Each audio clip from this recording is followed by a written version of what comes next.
you to the Priscilla R. Tyson Cultural Arts Center on this 18th day of the month of September 2025.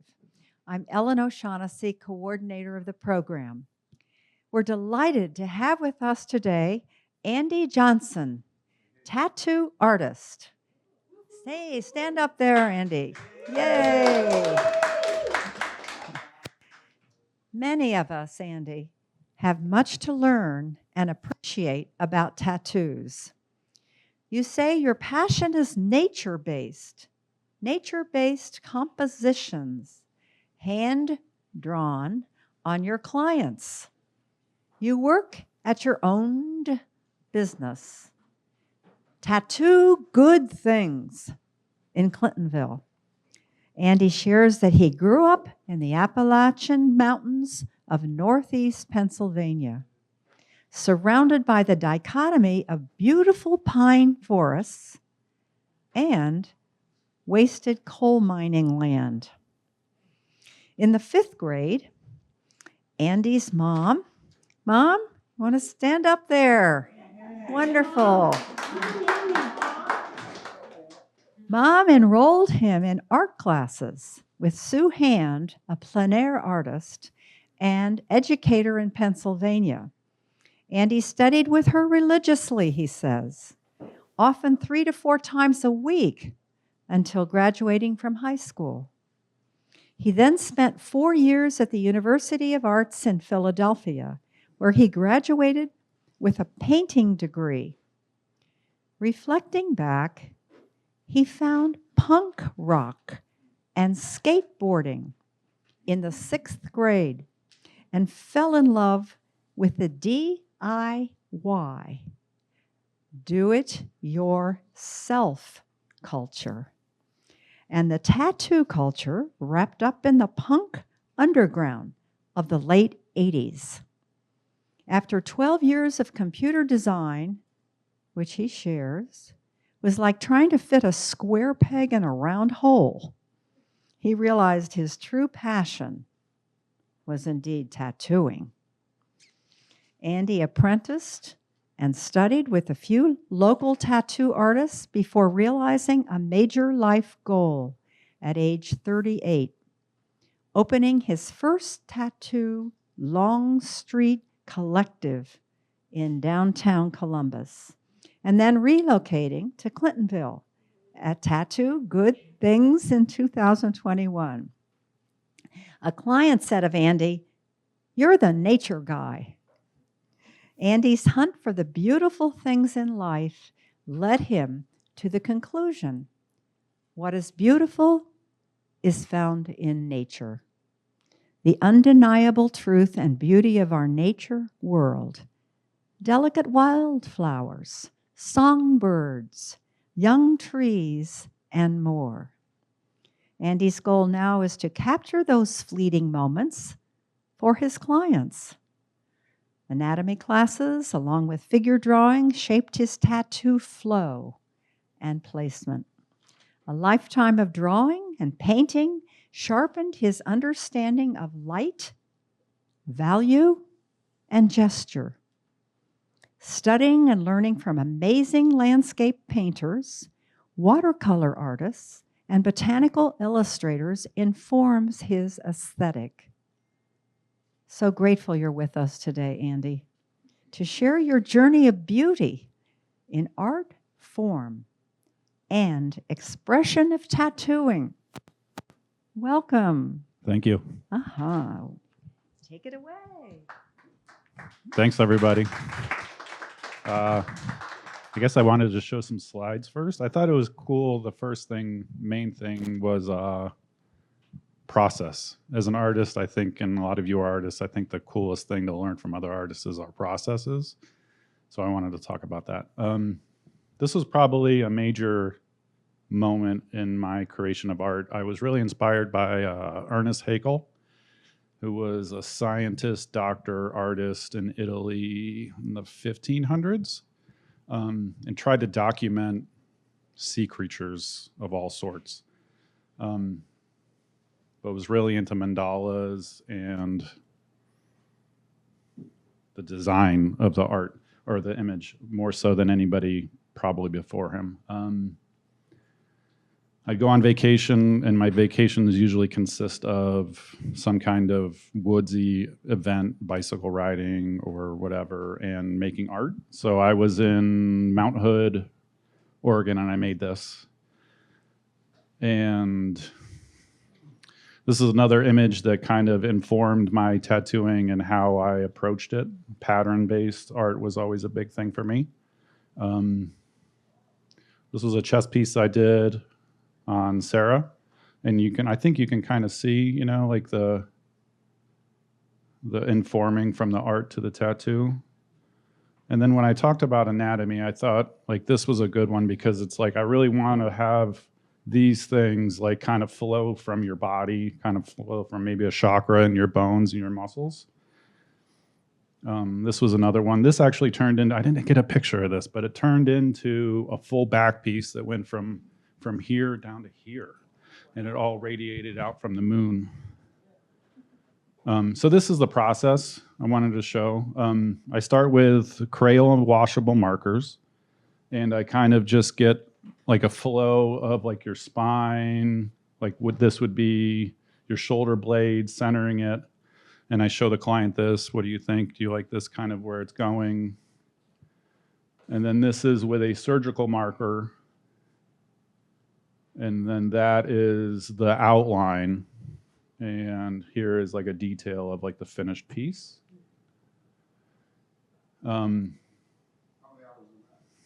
That was like a half an hour of drawing probably, and like an hour and a half of tattooing. Yeah. This was a neat one. This was Andy. Andy flew in from Alaska and spent 2 days with me, and then went away and visited family in this, like down by DC, and then came back 2 more days. So we did this over 4 days, over a span of like a week. That's beautiful. Oh, thank you. I like the emphasis of like the flow of this bone versus like your tricep and bicep, your elbows here, and this like accentuates these muscles and flows down and keeps your eye moving. I thought like I really like playing with that. So this is on the other arm. I don't think he has anything on his other arm. I don't know. I did all of this. So that was the outside, and then this was, I think, the second or third day we did the inside.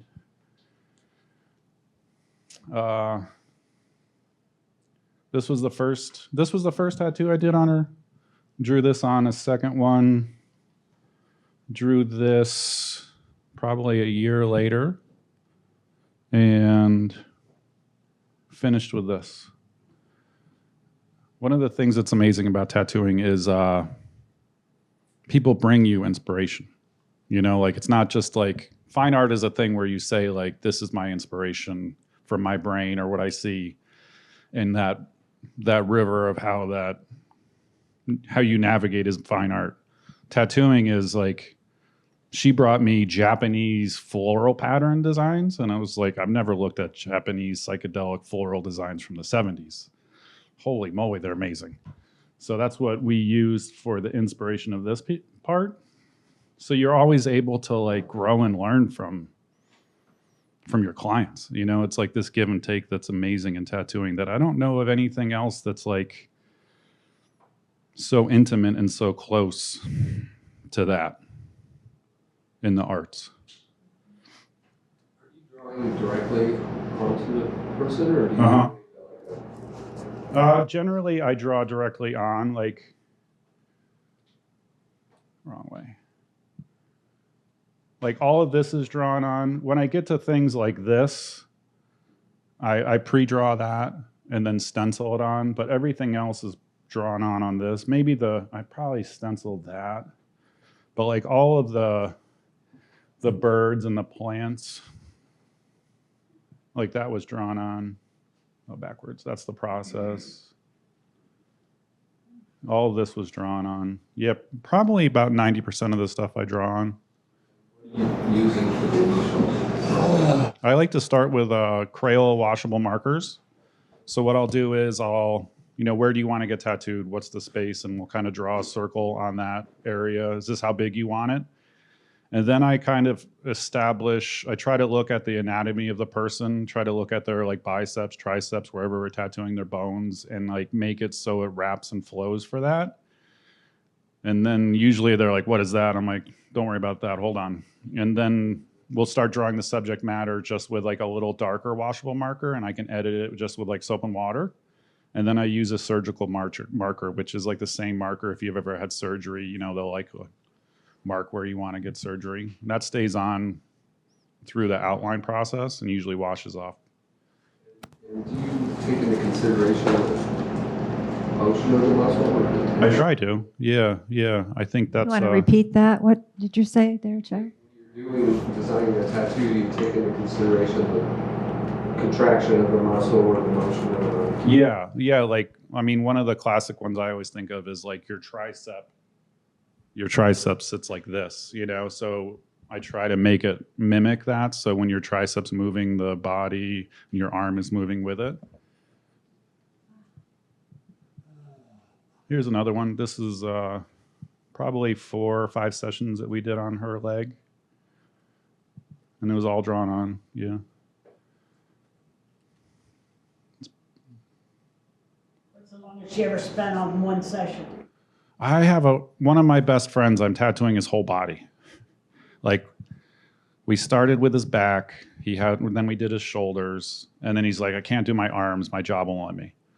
And then, 10 years later, it's like, doesn't matter. So now we did both arms. We did so one arm is all insects, one arm is all plants.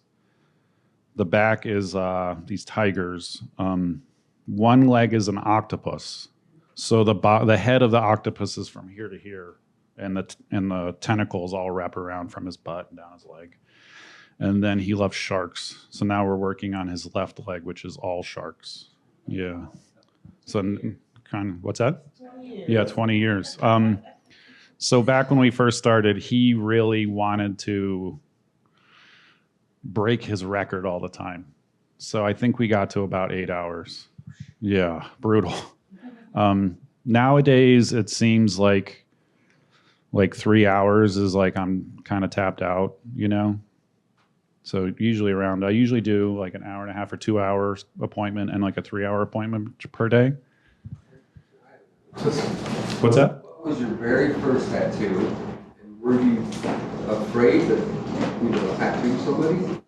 I think tattooing so I've done oil painting, I've done watercolor painting, I've done relief printing, I've done a lot, I think. Tattooing is the hardest art I've ever done.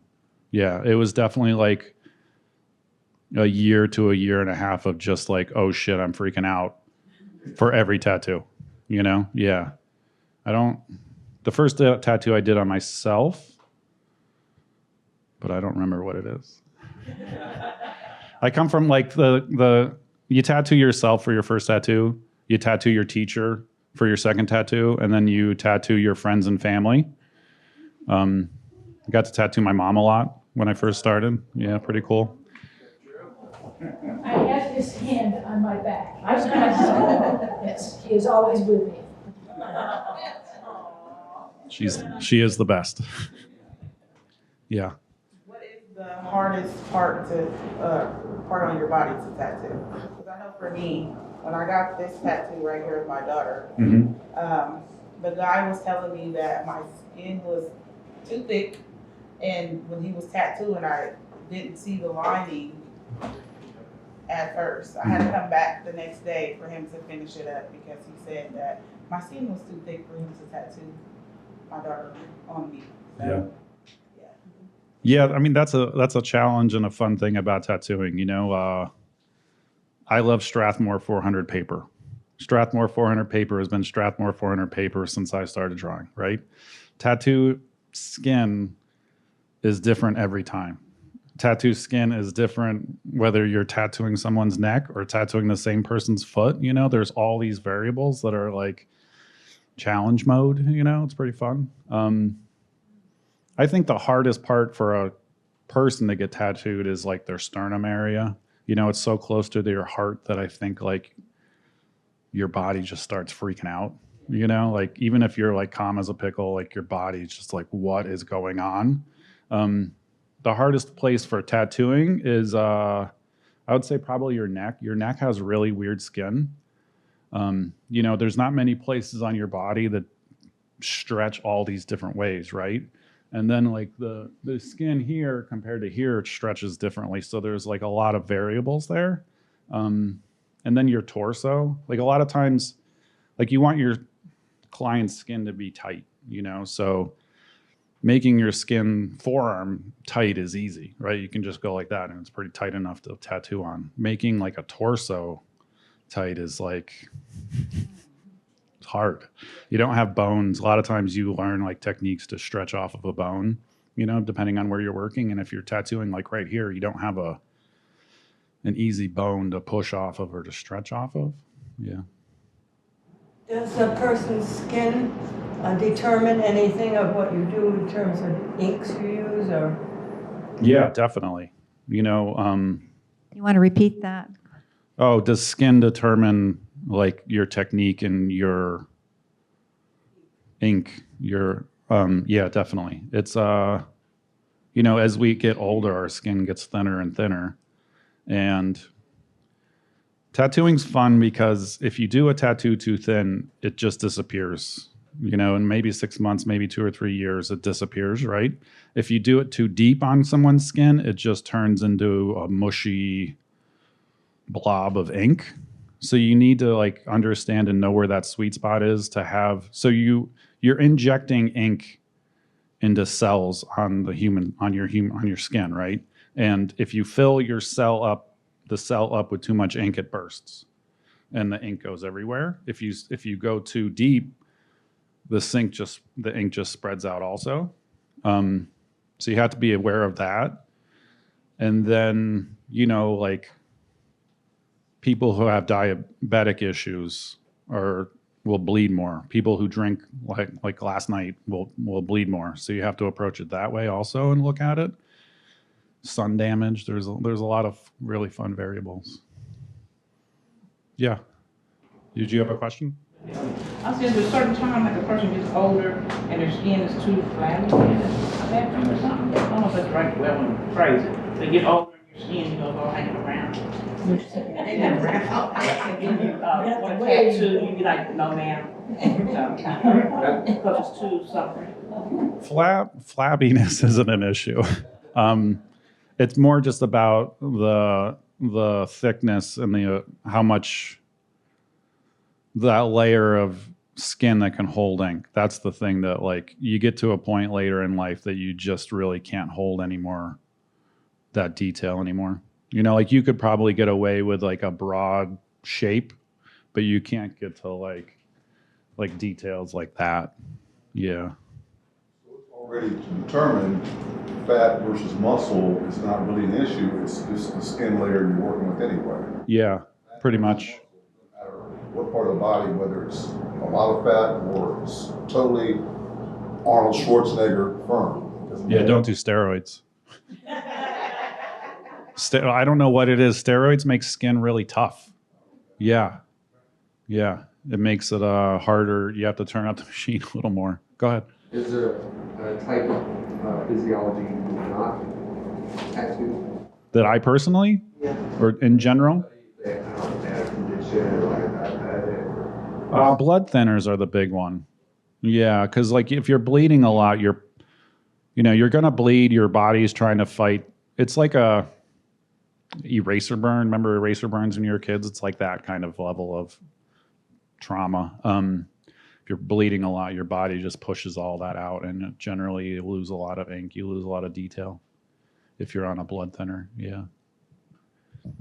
Show you some more work.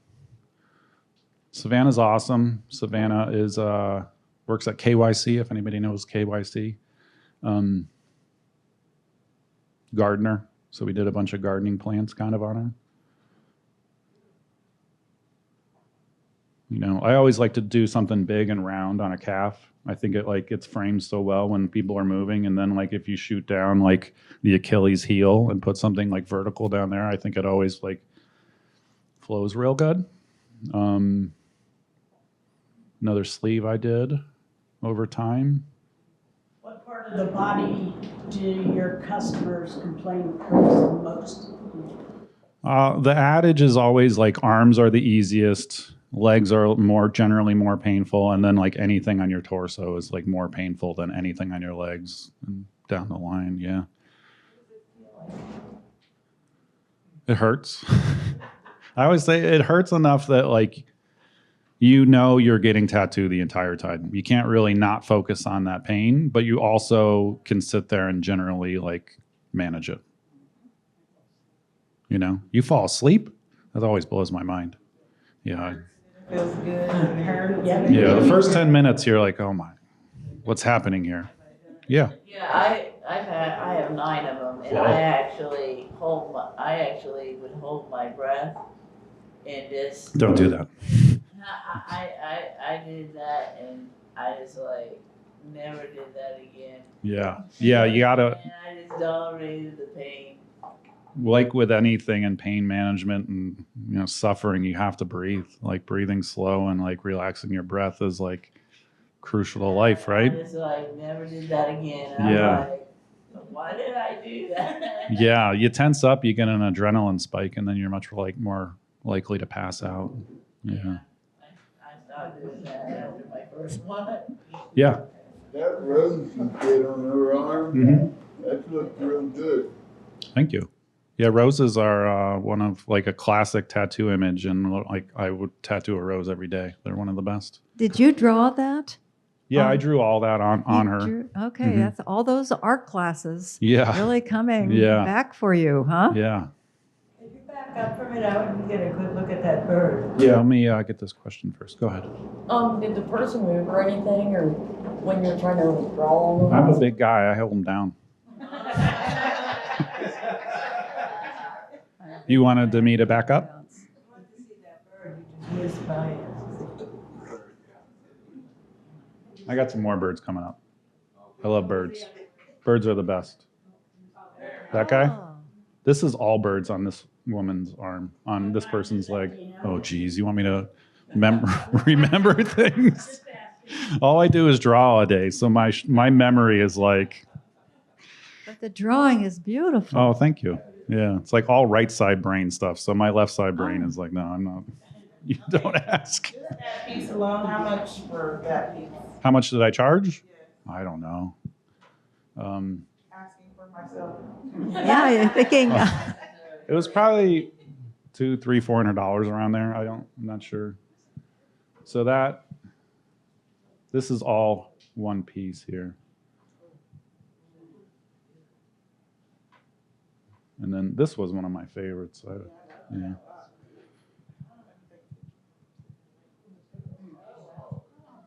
This is Joe. Joe moved here from Germany. You can see we're working on his sleeve now, but that was his first tattoo. I was like 2 sessions, probably 5 or 6 hours, and yeah. I just drew it on. He was like, "Oh, I think I want a skull, an animal skull," and he was like, maybe something like handprint sized, and I was like, it's gonna look cool if you make it across your whole back. So, When you draw, then can you erase? Because yeah, the okay. Crayola washable markers. So I'll start with like, depending on a person's skin, I'll start with like a lighter yellow or something and just start sketching, much like, like a softer pencil. And I can use like a paper towel, I'll fold up, and some soapy water, and I can just like wash and edit it. And then I never take pictures of this process because I'm always just kind of so in the zone of it. I feel like that I don't get a chance to document well. Then I'll use like maybe a yellow, start with a yellow and then use an orange. And then if I need a darker color, I'll move to like a red before that purple final drawing and do some shading. Yeah, it's pretty fun. This one I just wanted to show because I thought it showed flow of what I'm thinking of as flow, where it's like the deer antler is like wrapping around the muscle in her arm, and then this little wildflower sits next to it and kind of just draws your arm up through your view up through the arm. This was another one that I thought like demonstrated flow well. This is milkweed. This is like milkweed in the fall, and this is milkweed in the spring, and this wraps down to like her wrist. And there's actually a caterpillar on there, but I think this is Joe's arm that had the back piece. But again, everything's kind of drawn. I like to have big, rounder things on the inner bicep. So, you know, in that area. I like to try to think of it much like, you know, like you don't really see it in abstract paintings, maybe in religious paintings where it's like, this is a focal point, and then they create subject or secondary subjects to bring your eyes to other parts of the painting. So you're telling a story through the movement of the image, you know, like not to chomp. But yeah, so that's what I'm thinking about. That's what I'm trying. I'm trying to make it so like this image leads to that image, leads to that image. So it's kind of almost like a storytelling on people's body parts. So these people are coming up with these ideas, telling you what they want, and this is your interpretations of what they want. Tattooing's also fun because somebody will say, I want a buffalo. Where do you want the buffalo? I want it on the inside of my bicep. Straightforward. You want a buffalo on the inside of the bicep, designed by me. It's pretty straightforward. Some people will say, I want a full sleeve. And these are the 5 things that are important to me on this full sleeve. I want a buffalo. I don't know where I want to put it. Buffalo would go right there. And then some people are just like, Andy, just what are you thinking? You know, and it's like the beauty of it is it runs the spectrum, and it's always evolving and changing, and it makes it interesting. You know, it's not. And how do you study and prepare to draw the buffalo? That's hard to do. I used to draw, like, if you came in and said, I want a buffalo today, I would get to the studio maybe an hour and a half or 2 hours beforehand and draw a buffalo a few times. Nowadays, I just kind of do some kind of meditative practice drawing, whether that's, and it's generally not the subject matter, it's just more of like warm-ups where I'm trying to focus on negative space, line weight, you know, just like some very basics. And I like patterns, so I usually just draw like patterns these days. I should have brought It comes some of right those. from your imagination. I guess so. Yeah. Amazing. Yeah. Wall pages of reference, or is that your old work? How are you? You do have ways of going to pictures of what a person wants too, right? Mm-hmm. Yeah, everybody. So tattoo flash is usually what somebody wants to tattoo. You know, like, what do you want to tattoo as a tattoo artist? I'm going to make flash. And people can come in and just pick that flash. And it's a very historic 150-year-old process of making flash and putting on your wall. And I don't have any pictures of my station. This is the main waiting area of the shop. So this is filled with friends and family art and their flash. And then everybody has their individual own art in their stations. But it's just inspiration, you know, it's just like things to pick from and stuff. Yeah. Like a classic tattoo shop that you've always gone into, you know. Anna is one of the most amazing ceramic artists I've ever met. And we both have a love of botanical illustration. So this is Anna's full sleeve. I'm just going to zoom through it. And then I'll go back. So it started with us like kind of stealing botanical illustrations. And then kind of grew from there. So I think we started up here and then maybe did this. And then this was when this is the session we did that. Yeah.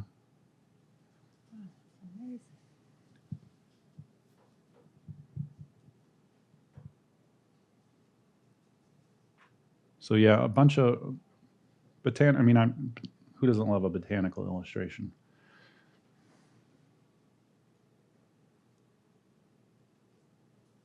A lot of roses. I think that was another image of the previous one I few ago. That's beautiful. This was Stephanie was like, I want this flower. I was like, well, how big is too big? So this goes from here down to here. I think I might have. That's the end. Yeah. Yeah. Amazing. Thanks. Pretty fun. Been a fun. Yeah, it's been a fun 18 years, and it's been a fun evolving process. You know, I'm still learning, you know. You're still learning after all these years, and that's the great thing about art, right? Were you getting tattoos before you started? Yeah, yeah. As soon as I turned 18, I got a tattoo, definitely. Is this a full-time job now, 40 hours a week at least, roughly?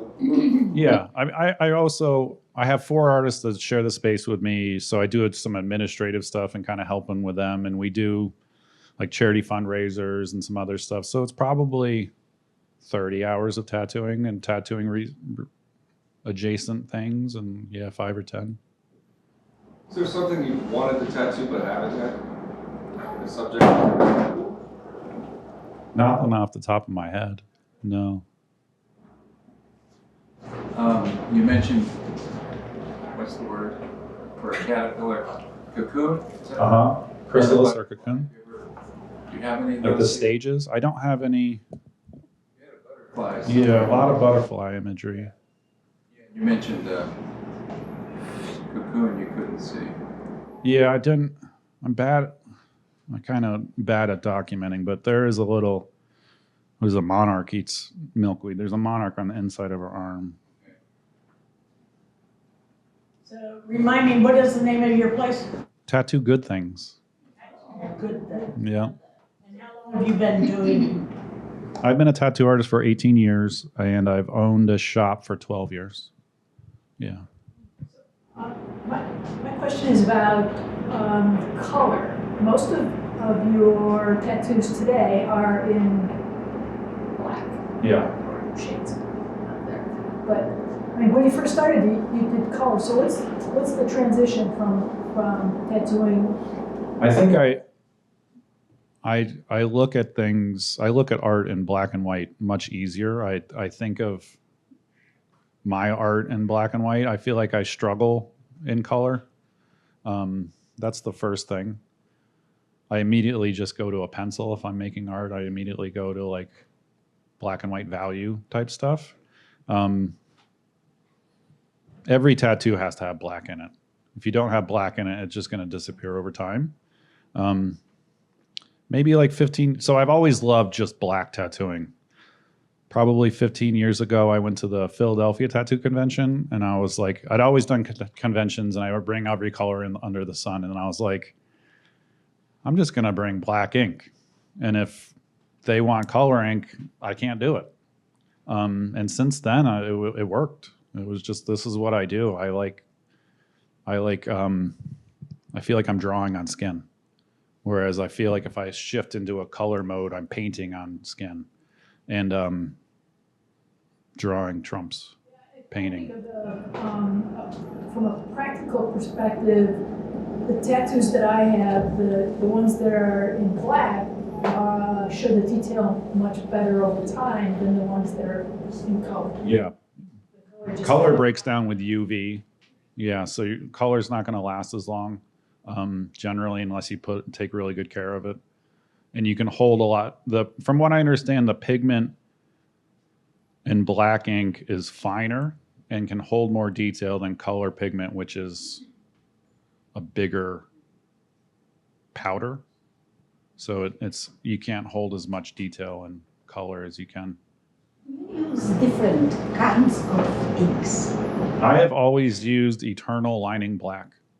I started it when I was an apprentice. I like it. It's a little thicker than a standard black ink. It kind of ages and a little more on the blue side, which I really like. But no, pretty much always just that ink. Yeah. You vary your technique and your needles, but generally people don't vary their ink. You know, like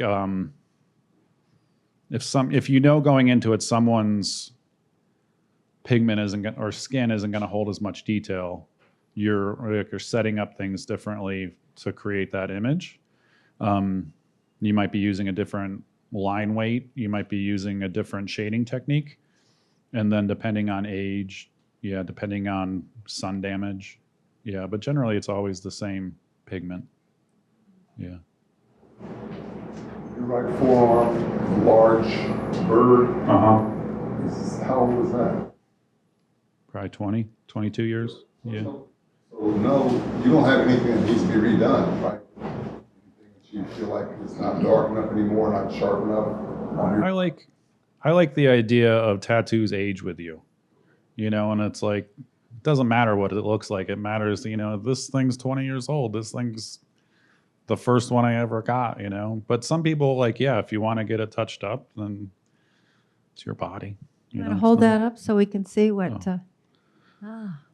Andrew did that. He is out in Newark now.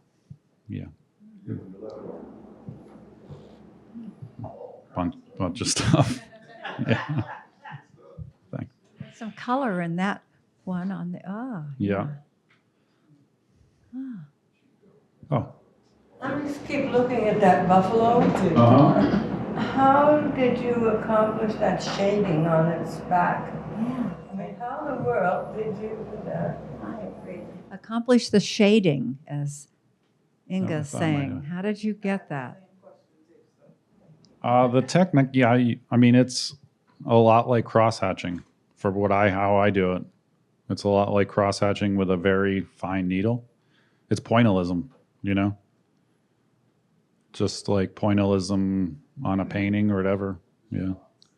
Yeah, it's just dots. I've been having a hard time. I've been trying to focus more on doing hair. We're artists from Open Door Art Studio, and I'm an art mentor, and I've been learning a lot from them, and also trying to learn on my own from what I'm seeing. And the hair for me is kind of hard to do. I'm trying to draw a girl with bangs and long hair. It's so hard for me. I can never figure it out. I watch videos over and over and over, and I can never get it to come out like how that turned out. That's great. Oh. I feel like buffalo hair is way easier than human hair, but also human representation in art, I think, is the pinnacle. That is the hardest. It's the hardest. It's the most humbling, drawing a real person in real life. There's the model, right?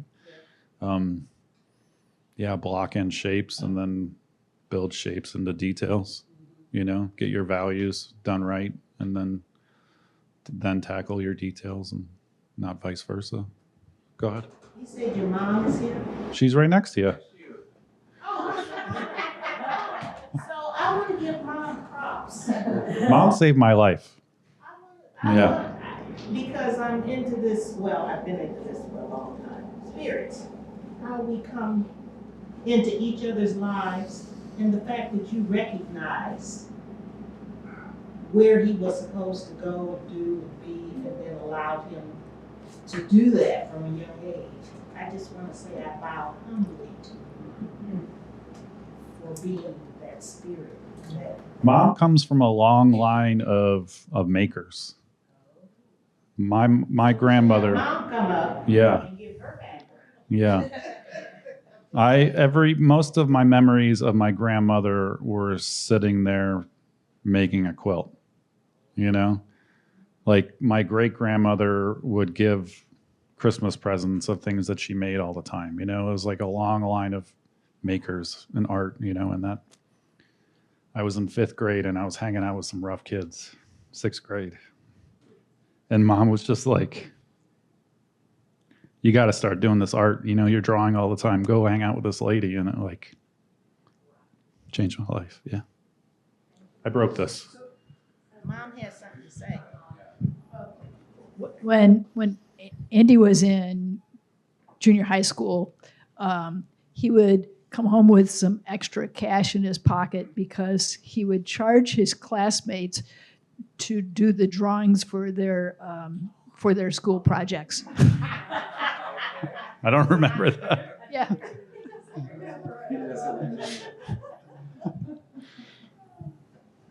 That's just what he told me. Well, the teacher would complain about him drawing all the time. What type of precautions do you need to take as far as like sterilizing or infections or anything like that? You want to repeat that so we can all just hear? like sterilization and precautions. Oh. You know, that's what's like really is also neat about tattooing is you're making art on somebody, and at the same time you're making sure that person is comfortable. You're making sure that person isn't spazzing out and getting ready to pass out. You're making sure that you're not cross-contaminating. You're making sure you're not tattooing yourself at the same time. So it's like challenge mode all the time of all these things you kind of juggle. The more detailed answer is antibacterial soap, alcohol, prep of the skin, and then, yeah, this is the sterilized zone. Everything is like pre-sterilized. Everything is pretty much disposable these days. Yeah, as far as like your needles and all that, single use. Yeah, you got to learn. Hi. I know that there's a big oversaturation of artists, especially in the tattoo industry. So I was wondering if you had any advice you would give to an artist who wants to make their passion their career like you have. Don't give up and don't stop is the first thing. As soon as you stop making art, it's like that much harder to start again, right? Like if you're like, oh, I'm working 50 hours, I can't have time to make art. It doesn't matter if you're making it for 10 minutes a day, but you cannot stop. Once you get farther into the world of tattooing, I would say show images to people that you inspire you, that you want to make. You know, like you don't have to post every picture. You have to post the pictures of the things that you want to do and the things that like you're excited about. And I think that like people can see that and feed off of that. Yeah. It's hard right now. There's the market is flooded with tattoo artists. Yeah. I love tattoos. I have a lot of tattoos, and it's a similar field where there's also a large oversaturation of very talented ceramic artists, potters, and there's some overlap sometimes in how we market our work. So it's just curious. Yeah. Yeah, social media is free. It's like, you know, like they feed off of arts. That's how they generate a lot of their content, and they give us in exchange a free sounding board. So you have to use it, right? Yeah. Do you have like business cards or anything? Here? No. Well, the reason why I'm the custodian here, we have a place at the front of the building where they have business cards and different type of things like that for advertising. So Yeah, I'm a goofball artist, and I don't remember marketing most of the times, you know? So no, I didn't bring any cards. I didn't bring anything. Yeah. Yes, sir. What's in the ink? All black ink, no matter what you use or what material, is burnt stuff.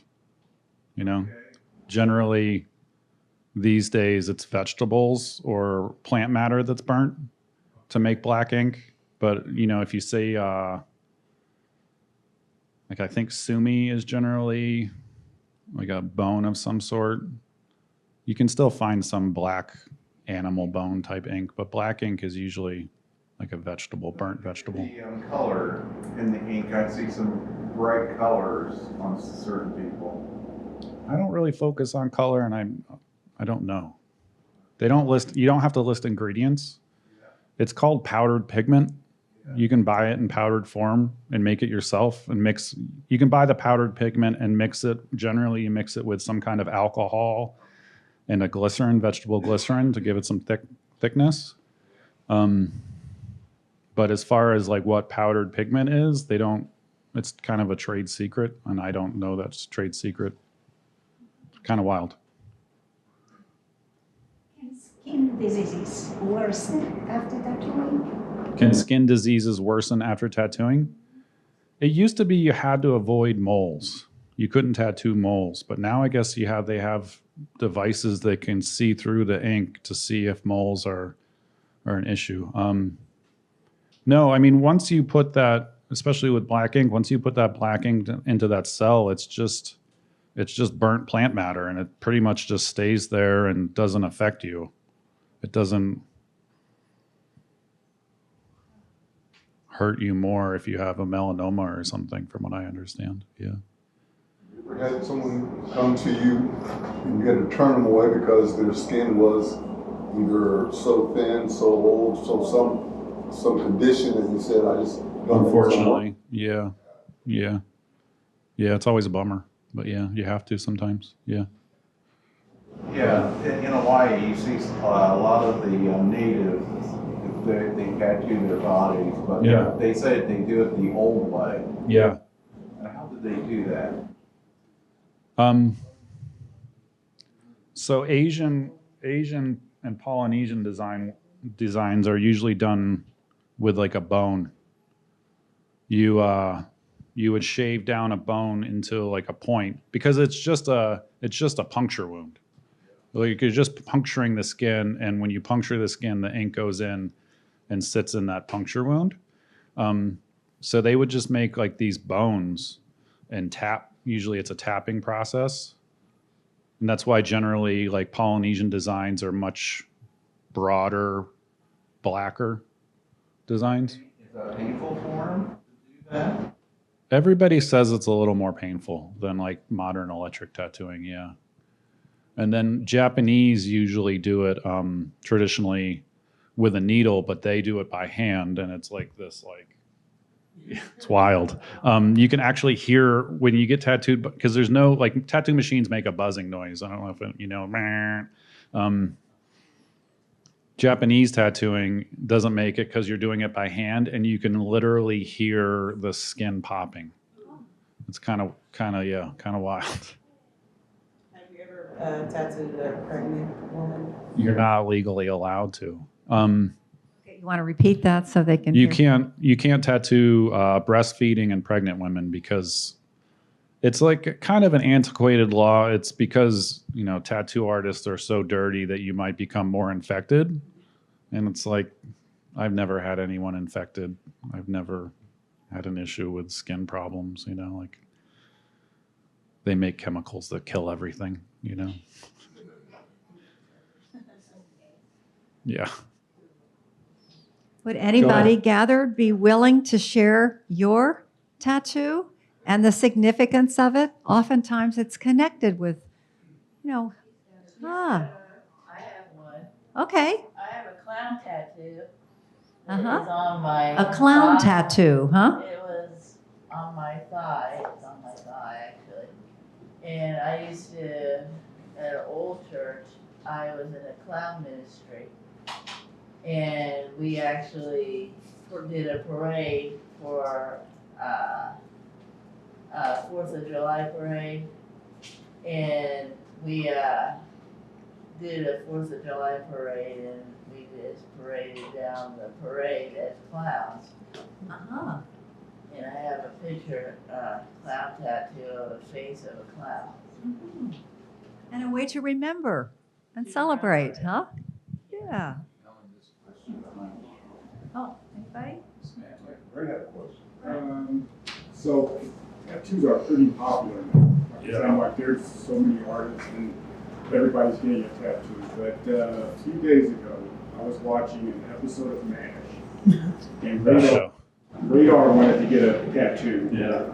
And Colonel Potter and Hawkeye and GK did everything they could to keep him from getting one. And so I'm just kind of curious, when did it change from being something that like only like sailors had or something like that to where everybody was getting it? Yeah, I mean, the cultural revolution and the evolution of our progress culturally after the 60s really brought on that change, that view that like it's not a dirge of society thing. And then probably the real spike was the 90s, you know, like when punk rock became mainstream, when Nirvana broke through, like everyone was like, "Oh, tattoos are the coolest." Yeah, that was the big shift. And now I want to say I think 60 or 70% of adult humans or adult Americans have tattoos, at least one or something like that. It's pretty astounding how many of us have it. And how many people in here have? Oh yeah, how many people do we have in here with tattoos? Yeah, probably 60%, maybe. Yeah. I think tattooing is also interesting because, especially for like the first 10 tattoos you get, you remember what is going on in your life when you got that tattoo. You know, it really helps you document and cement a time and place in your life like nothing else I know of. I got a tattoo actually. I didn't know that I was pregnant, but I did get this lioness right here, and it's pretty cool. I found out a couple months later I was pregnant and nothing happened. Yeah. I wasn't, infected with anything. I was fine. What would you say to like people who don't want a tattoo, or maybe want a tattoo and never got one, or tattoo naysayers? How would you talk someone into getting one? No, I don't want to talk to anyone into getting a tattoo. Yeah. If you want to. No. If you're on the fence, you should think about it more. Yeah. Well, Matthew, tell us about your tattoos. They're wonderful. Thanks. You know, you just gotta want a design and then. Well, let's see them. Hold up there. Oh, Yeah. You just have to start and not mind if it's on your body for the rest of your life. Like every decision you make, from what you make for breakfast or the clothes you wear, like some decisions you can change, some you can't, but they're all part of your life and your life story. So like even if you don't love everything you've done, this just, you know, I get to wear that and I'm proud of that. So how long did it take from the very first time you considered getting a tattoo to finally pulling the trigger and going to a tattoo shop? I begged my father when I was 16. He went behind my mom's back and let me get one. So not very long. Hiding it from my mother was the hardest part. I came home with my first tattoo freshman year of college. And I think I had 2 tattoos maybe by the time I was 19. And by the time I was 20, my mom and my dad had no tattoos when I was 18 and had more tattoos than me when I was 20. It was like they got the itch. Any on your parents? Yeah, I got to tattoo both of them. Yeah. I've tattooed, I think, everyone in my family. Yeah, pretty fun. Stacy, those are beautiful. Can we hold those up? Colorful. These are 3 of my grandbabies. 3 The hummingbird grandbabies. is for Sophia. And then I have a lily flower for Lola Ann and a dinosaur for Bean. Oh, did you see those up here? Yeah. How can someone get a tattoo button? Call the shop.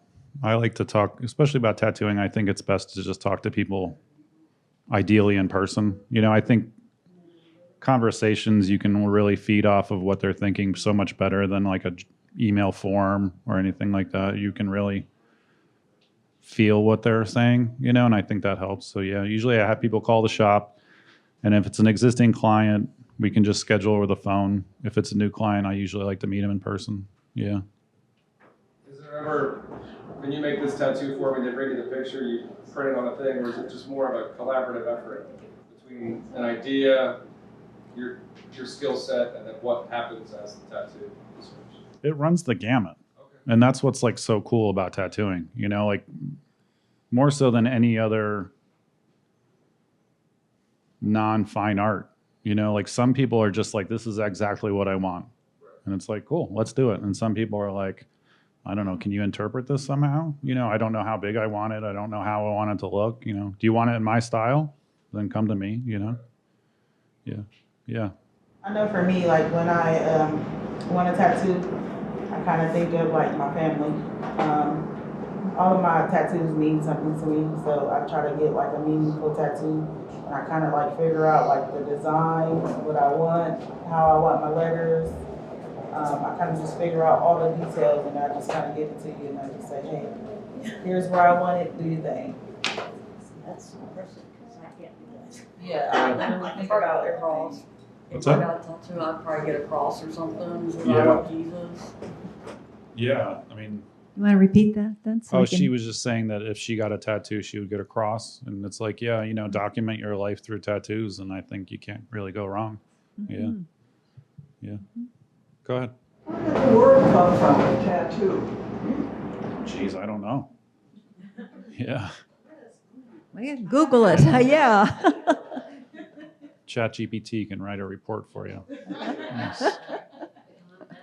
Yeah.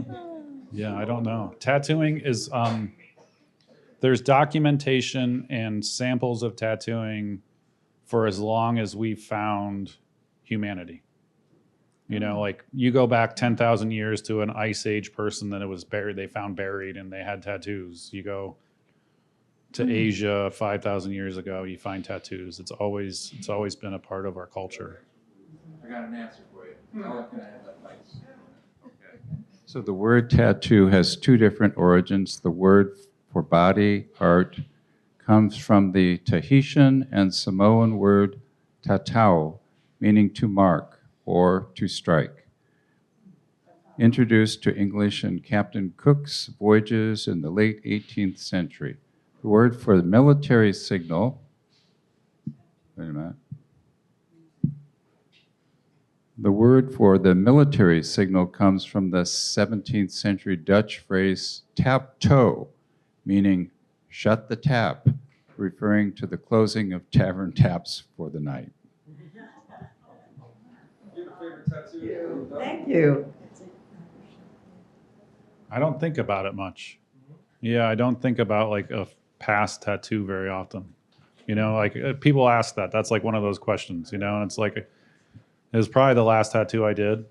You know, like it's not my tattoos, it's your tattoos. You know, like I don't own them. I don't, once they walk out the door, it's you, it's yours. And I try my best when I do and it's yours. And I don't think about it much after that. Yeah. I was thinking about getting a heart put right here on my arm, hurting me from the line. Want to repeat that for Oh, us? he was thinking about getting a heart with some initials, which is, yeah, classic Americana imagery. Yeah. And that would be very Can't go much your wrong. spirit, Joey. Yeah. A heart, caring for. That's you. To say the body is a whole canvas from head to toe. My mother, who was born in 1931, she couldn't understand. She said, why is everybody getting all these tattoos and why do men that don't have to be bald want to be bald? And she ain't right, that's not what she grew up with. So, but anyway, we had interesting conversations. So have you ever done like the head and the face and everything? Have you done, I mean, that would have to be. I have tattooed everything except for like private parts. I've never tattooed anyone's private parts. The weirdest is armpits. Yeah, that's a weird one because you're just like, the client is in pain and they're sweating and the tattoo image that you created is just disappearing in front of you and it's incredibly painful for them. Yeah, heads are pretty easy. Like once you figure out like how the person's hair is growing, you know, like the direction of that and like work with that. It's not, you know, it's like your skull and your skin on your head is tight, you know, and you just, it's easy. Yeah, compared to some other spots on the body. Well, Andy Johnson, thank Yeah. you for taking us to this world of tattooing. Yeah, thank it was you. wonderful. That was really fun. Oh, and Mother, thank you for being with us and mentoring him all through his artistic life.